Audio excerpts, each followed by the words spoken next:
Halo teman-teman investor semuanya, di kesempatan kali ini kita bakal coba bahas PT Arwana Citra Mulia Tbk, kode sahamnya ARNA. Nah, seperti apa perusahaannya akan coba kita bahas setelah yang satu ini.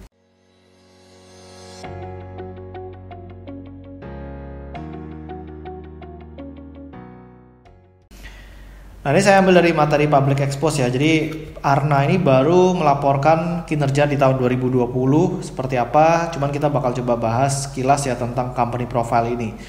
Jadi Arwana ini merupakan perusahaan yang terbaik ya, di sini sampai diwarnain merah dari semuanya warna putih di sini ya. Dalam industri keramik ya. Jadi ini produsen dan juga berjualan keramik ya. Nah, jadi memang mereka menekankan di sini ya, penuh dengan daya cipta dan inovasi.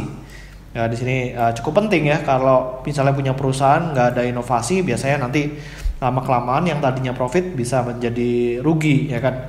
Nah, jadi di sini kita bisa lihat ini merupakan kalau misalnya kita lihat di sini ada daftar ya produsen keramik terbesar dunia. Jadi ini Mohawk Industry, ini di Amerika, dan Arwana Citra Mulia, ini Indonesia ini masuk ke urutan nomor 14. Ya, jadi secara produksi ini 55,7 juta ya square meter.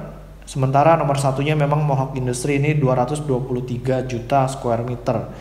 Nah, jadi kalau misalnya kita lihat seperti ini, sebenarnya masih ada potensi pertumbuhan untuk si Arwana Citra Mulia ya.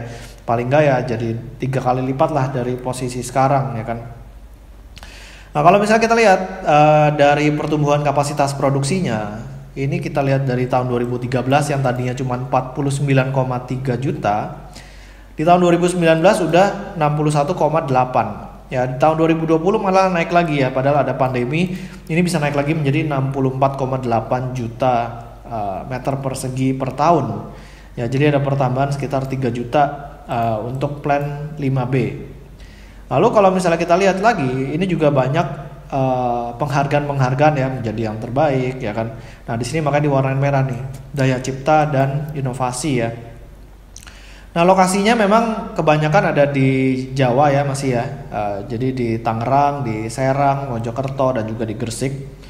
Lalu di sini juga ada pabrik di Sumatera. Nah, jadi ini untuk ekspansi sebenarnya masih cukup banyak ruangnya, tapi mereka memang punya channel distribusi yang sangat bagus nih.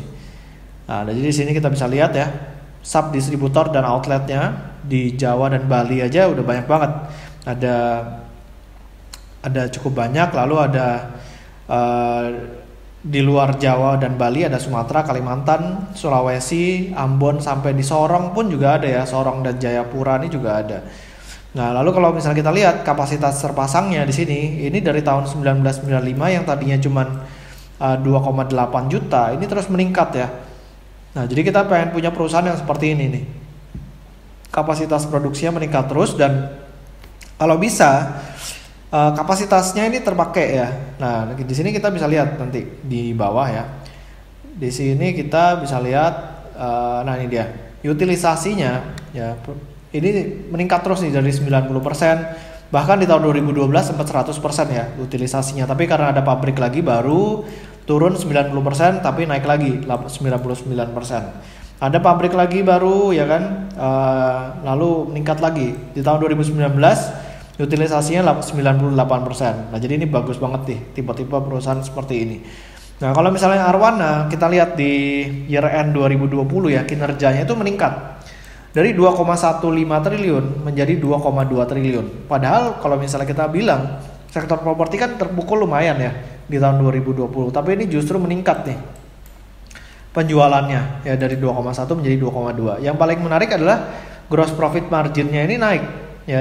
Gross profitnya naik dari 568 miliar menjadi 703 miliar. Nah, hebatnya lagi, walaupun penjualan ini naik, tapi beban penjualannya ini turun dari 219 miliar menjadi 208 miliar. Nah, walaupun memang beban umum dan administrasinya meningkat ya, dari 66 menjadi 78. Nah, lalu kalau misalnya kita lihat bottom line-nya, laba bersihnya ya, ini dari 217 menjadi 326 miliar.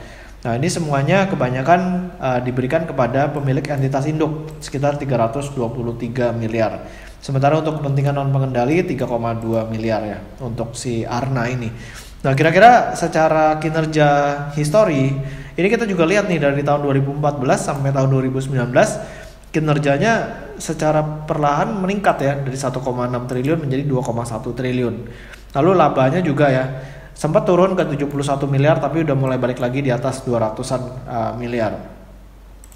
Lalu kalau misalnya kita lihat dari key stats-nya, si Arna ini kalau misalnya menggunakan angka 300 miliar aja ya, berarti kan market cap-nya di 5 triliun, sebenarnya PE ratio-nya masih di bawah 20 kali, ya kan, masih di bawah 20 kali.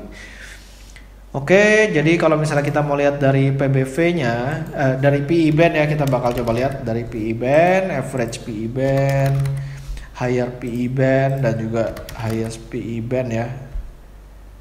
Nah, ini dia. Harga saham Arna ini sebenarnya udah agak mahal sih. Ya udah agak mahal di sini. Kita masukin dulu lower PE band dan juga lowest PE band. Nah, kita lihat yang 3 tahun. Yang 3 tahun ini sebenarnya udah berada di rata-rata ya sebenarnya untuk saham si Arna ini. Jadi ada potensi kenaikan di kisaran 800 sampai 900.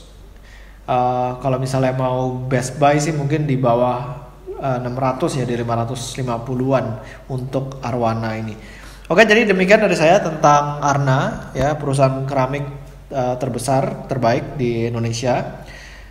Semoga videonya bermanfaat. Jangan lupa buat di subscribe YouTube channel saya dan juga follow Instagram saya di Pesan Saham. Sampai ketemu di video berikutnya. Selamat berinvestasi.